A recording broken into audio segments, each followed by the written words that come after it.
Hello, I'm speaking to you today not from the New South Wales State Library, but from Palawa country in Tasmania. Specifically, I'm on the land of the Nuinoni people, that's Truganini's people, and I salute the continuing presence of the Aboriginal community in Tasmania. And in particular, I would like to salute Heather Sculthorpe and Michael Mansell for their astonishing determination to reinsert Aboriginality into our sense of ourselves. And what a great job they've done of that too. In my own small way, I'm trying to contribute to that process by recovering the lives of people who've been written out of the historical record, in particular this remarkable woman, Truganini. So this prize means the world to me because it is the National Biography Award.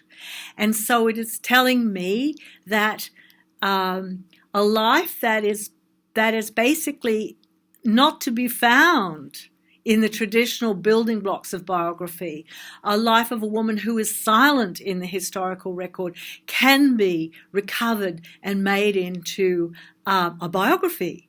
And that it is important for us to make, and it's not an easy thing to do, folks, but it is so important for us to recover the lives of the people who've been written out of the story, who've been submerged by the historical record, who've been lost to us because of the dominance of the literate and the well-connected.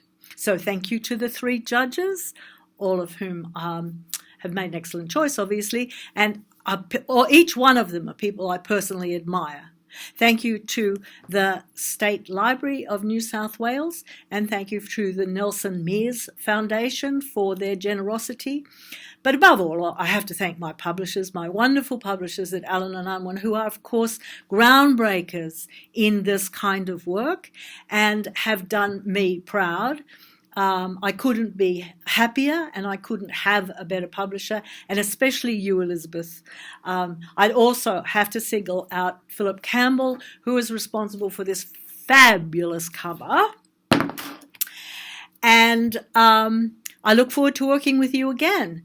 But before I finish, I have to acknowledge the importance of inserting Aboriginality into everything that we do, that all our stories are also Aboriginal stories, and that we have to make sure that they become part of our national conversation.